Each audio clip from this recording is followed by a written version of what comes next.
Hello, everybody, and welcome to another episode of NintendoFuse's Industry Talk. I'm your host, Barry, and I'm joined by my co host, Greg, today, Hi everyone, how's it going? Great to be here as always. and our special, very special guest is Amelia Gotham, the voice of Mipha from Zelda Breath of the Wild. Hi, everybody. I was thinking. This reminds me of the time we first met. You were just a reckless child. Always getting yourself hurt at every turn. Every time, I would heal you, just as I'm doing right now. I thought it was funny how, being a Hylian, you looked grown up so much faster than I did.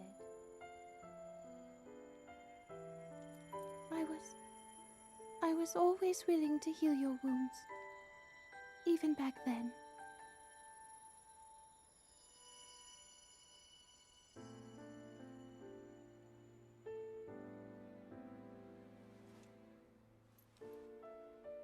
So if this Calamity Ganon does in fact return, what can we really do? We just don't seem to know much about what we'll be up against. But know this, that no matter how difficult this battle might get, if anyone ever tries to do you harm, then I will heal you. No matter when or how bad the wound, I hope you know that I will always protect you. Once this whole thing is over, maybe things can go back to how they used to be when we were young. You know, perhaps we could spend some time together. So, Amelia, thank you again so much for joining us today. And let's just start off. You are more than a voice actress. You are an actress. You've done TV shows, movies, and stuff like that. But how do you get started in that? I mean, I know so many people go to like Hollywood to, follow the dream and make it. But how about you? What's your story? How did you make it in there? Well, I think a lot of what gets you higher up in this business is networking. So, unfortunately, it's mostly about who you know and not necessarily about your talent level, although that you do need that once you get the audition. But networking is really important when it comes to auditioning for things. I was somebody that really had a dream when I was 17 years old and packed up my car and said goodbye to my parents and, went and just did it. And I think when you have a dream or a passion about something, that's just what you got to do. You got to just go for it, and not give up, because there's a lot of disappointment, a lot of rejection involved with acting. But if you keep pushing, then eventually you'll persevere and you'll be introduced to the right person, and all of a sudden your world will open up and you'll be given the opportunity. So just, it just takes persistence, I would say. Do you have a favorite project that you've done at all so far, I Besides guess? Zelda, Zelda was my favorite voiceover project besides Let It Die. That was fun just because it was all screaming. Let It Die was all like different deaths and stuff, so that was fun. But like live action, my favorite project I did was a web series called Waragami, because I got to do a bunch of stunt choreography and like action scenes.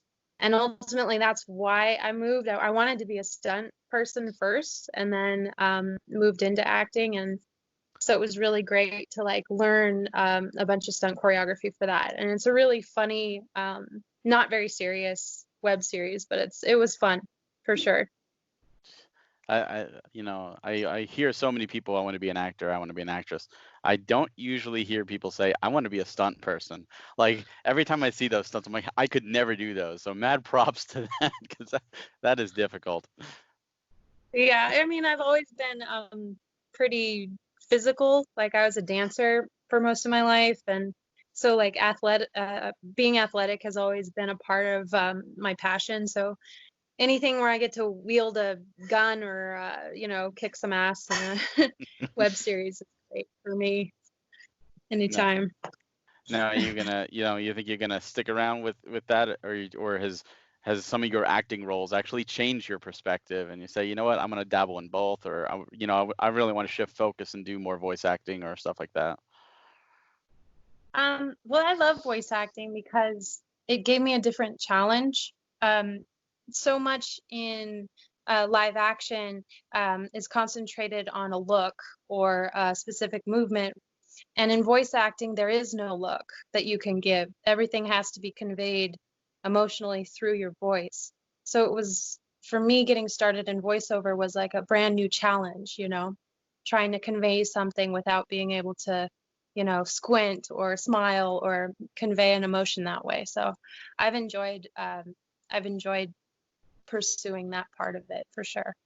Yeah, I've seen some of the stuff, and like, some videos, like Ash Ketchum's voice put out like a video, and I forget her name, but like just the stuff, you don't really appreciate how much goes into it. So I think that's really cool that, you rise to the challenge for that. I was kind of curious, did you grow up playing video games at all, or was like this all kind of new just to start doing voice acting for video games? I haven't played video games since I was a kid, but Okay. when I was a kid, it was definitely Mario Kart and what else? Sonic the Hedgehog was a big one.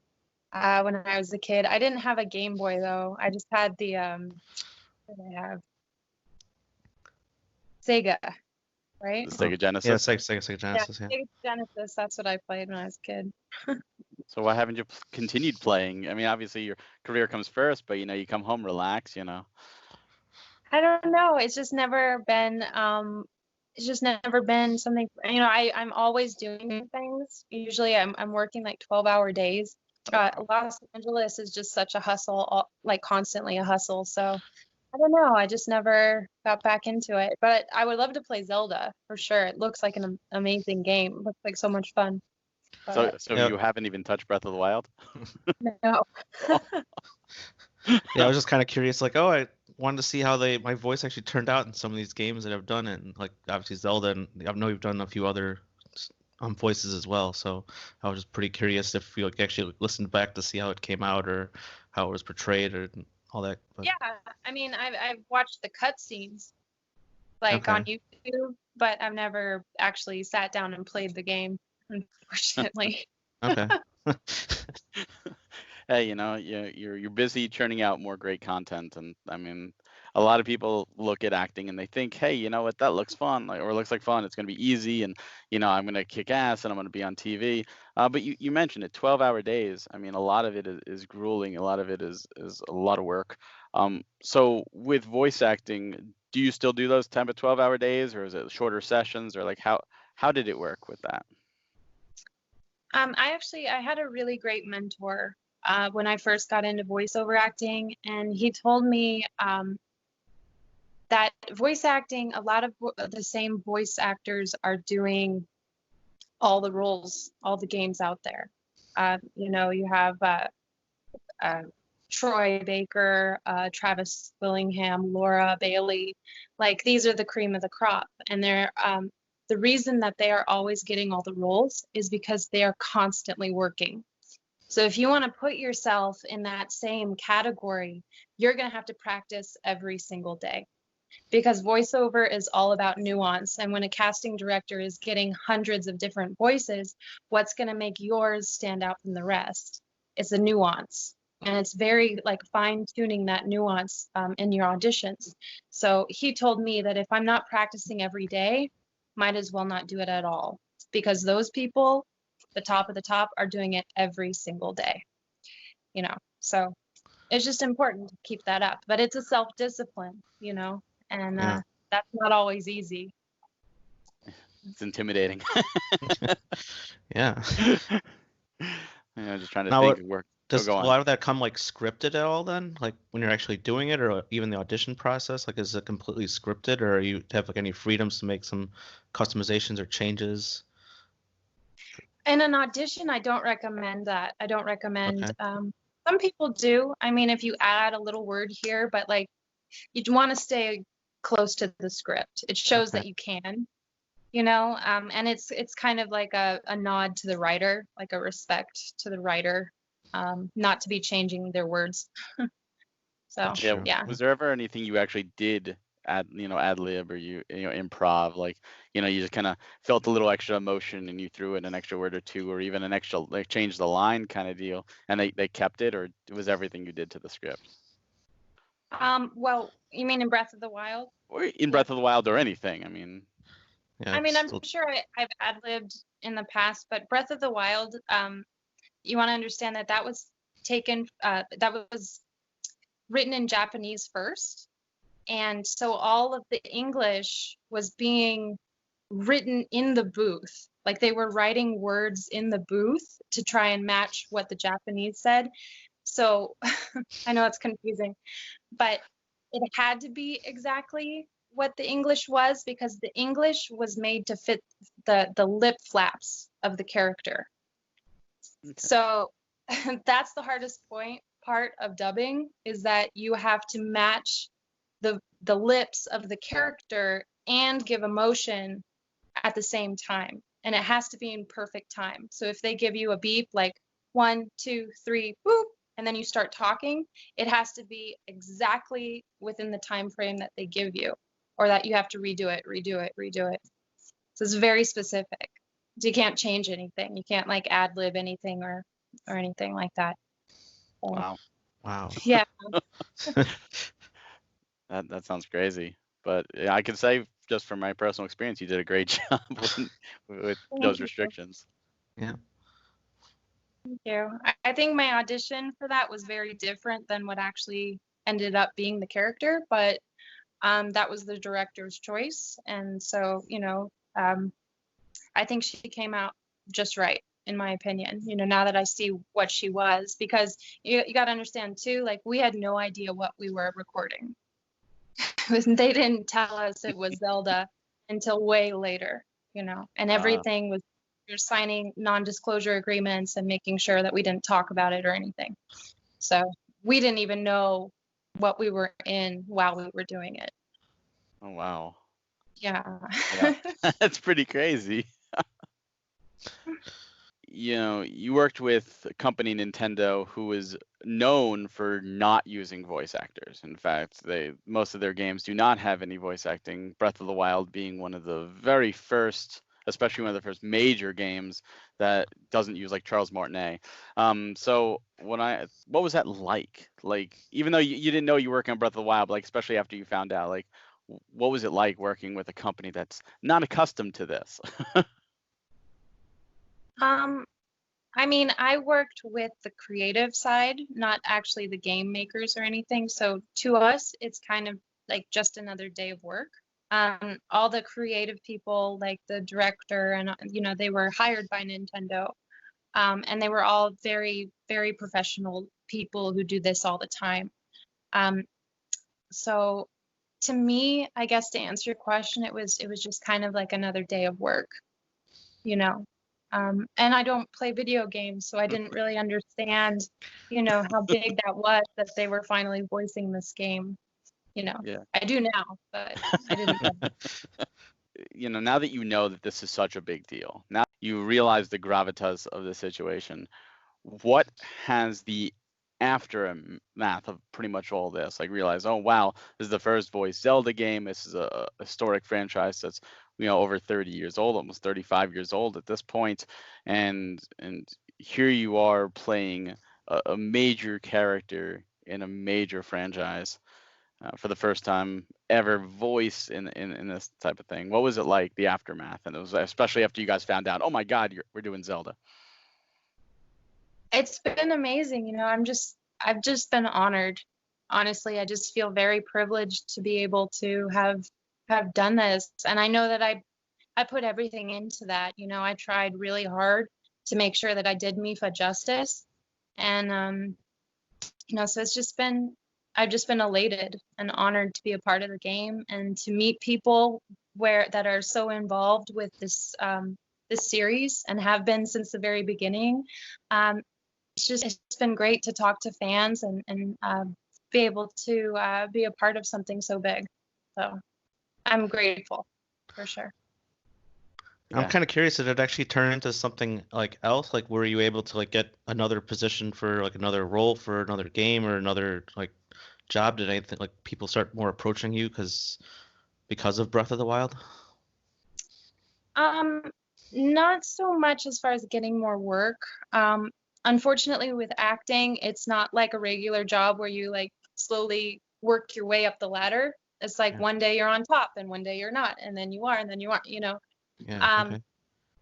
But I would say that, you know, it got me more work as far as like being able to sign autographs for fans and yeah, I mean, I'm still working on being a part of the cons. I would love to be able to attend a con, but I have to be requested. So since Mipha is kind of a side character, she's not always requested. So if I'm to go to a con, then fans need to like ask the con to bring me to it. Okay. So we're still waiting on that, but I'm hoping in the Oh, next year. I really hope so. They have to. They have to bring you. And now even with the cons, I know it's been a couple years since Breath of the Wild came out. Have you guys like gotten together, you and the other, Guardians and Patricia, all got together? Have you done that since, like met up, like a little Zelda reunion kind of deal?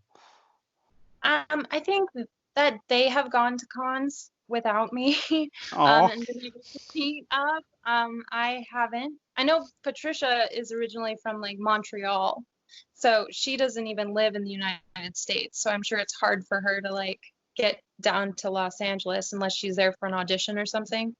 Um, but no, I haven't seen them in probably 2 years. Yeah. oh wow. Yeah.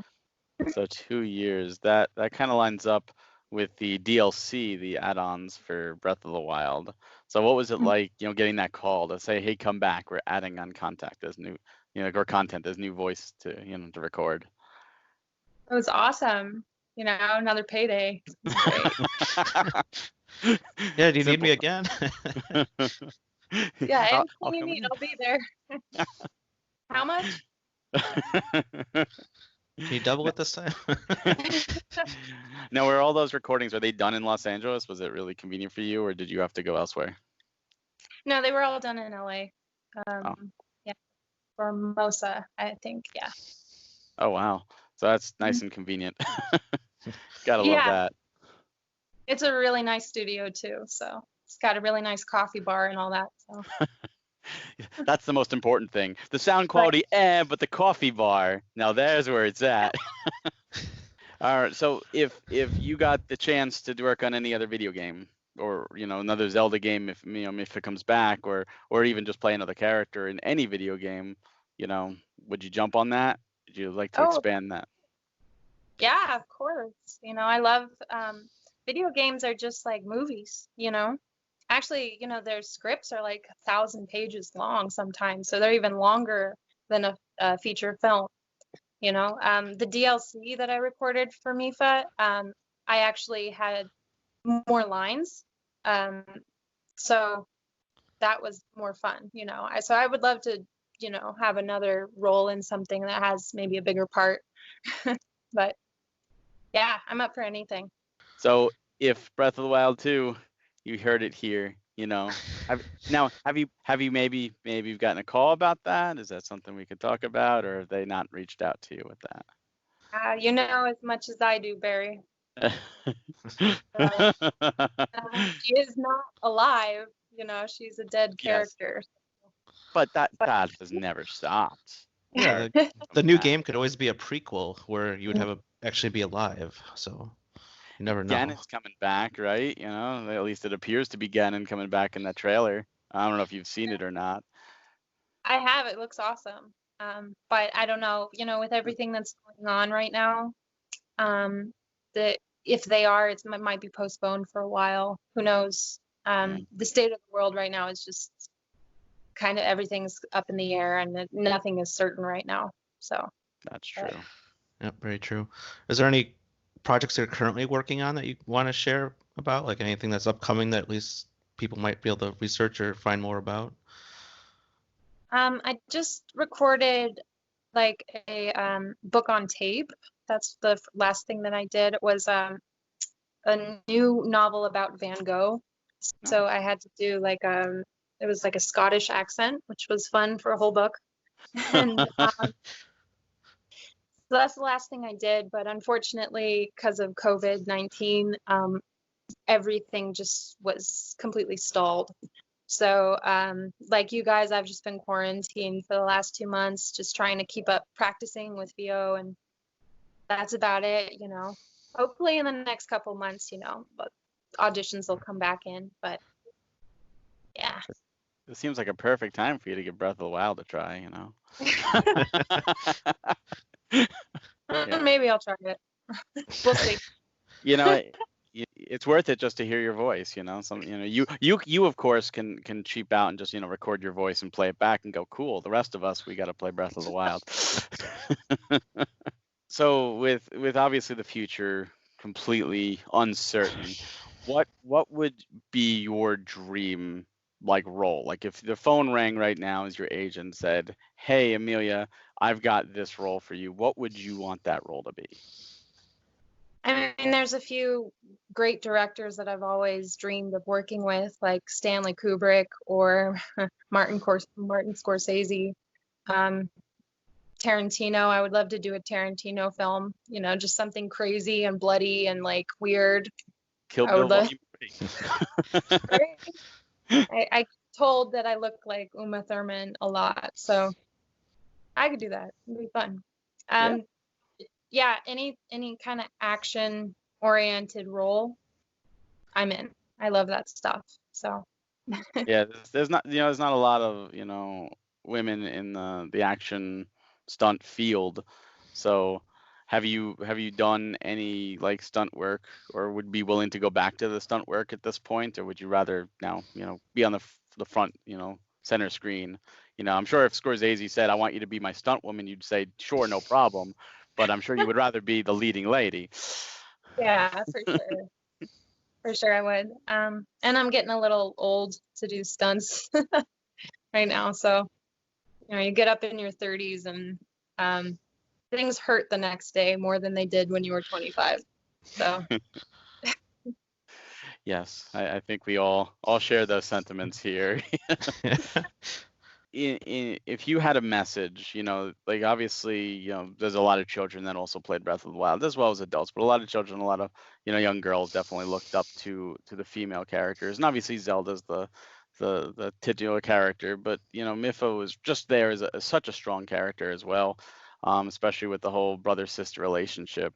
What would you like to, you know, if you told, you know, young ladies, like what would your like message be, especially in these trying times? Like what would Mipha's message be to these, you know, younger kids? what I loved about Mipha was that she was simultaneously strong and soft.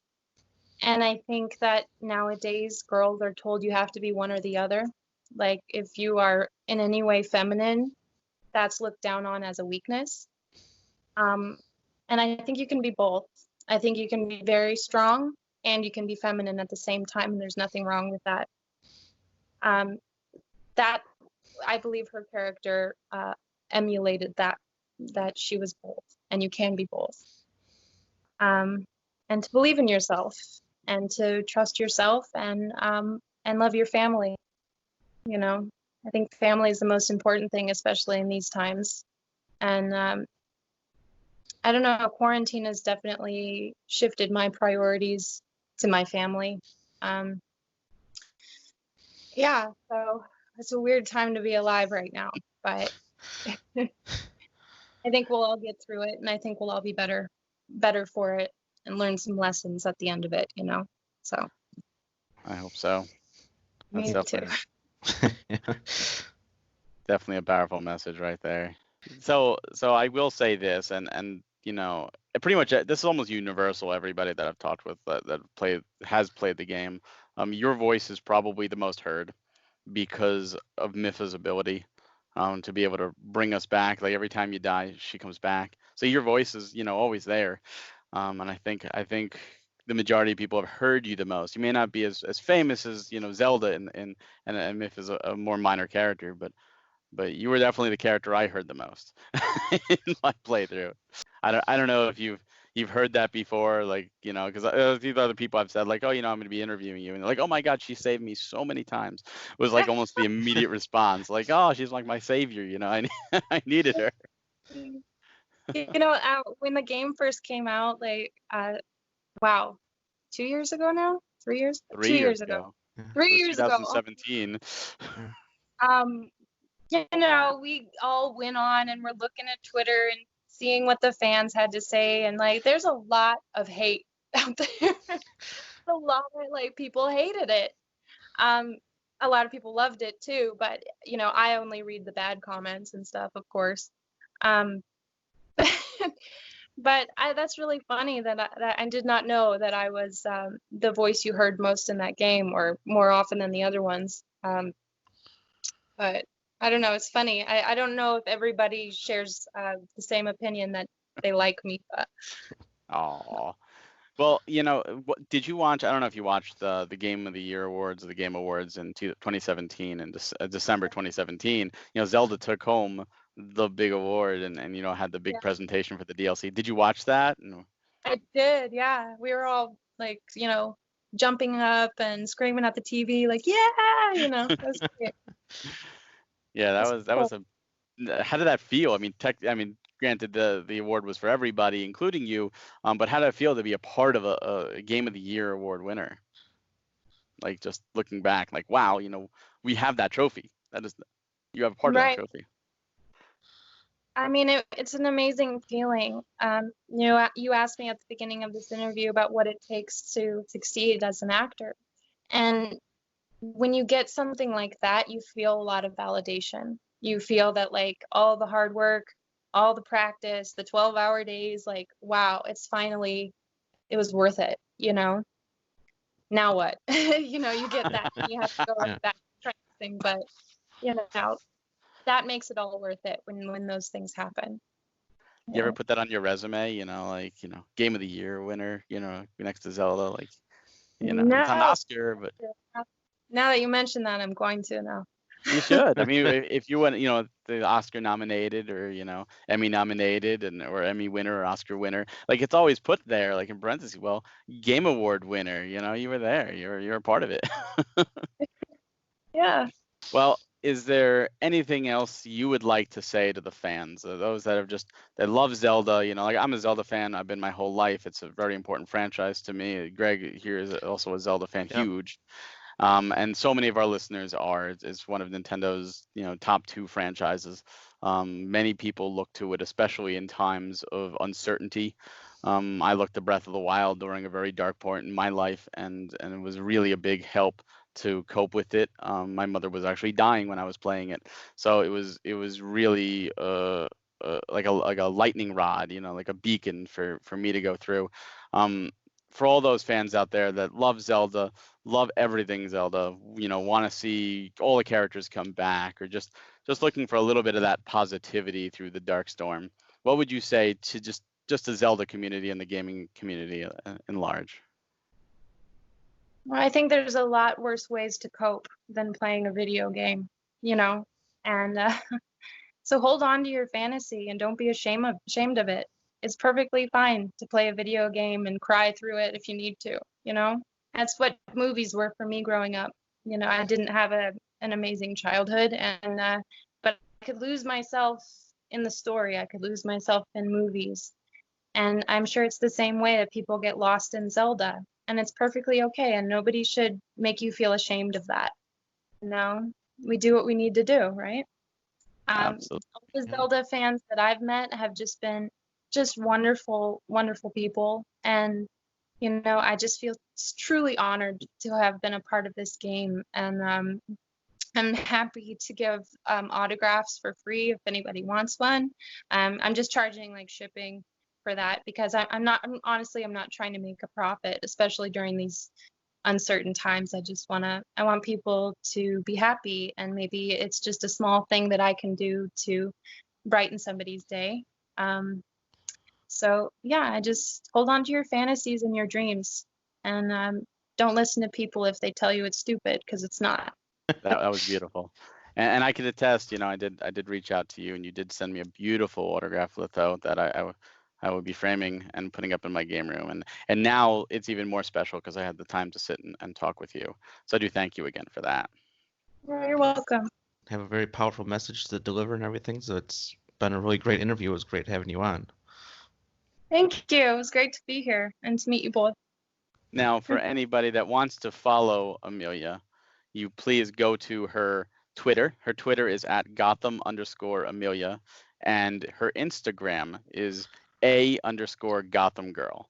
So please follow her. Please support her, because this right here is a super talented woman. Obviously, if you've played Zelda, you know this.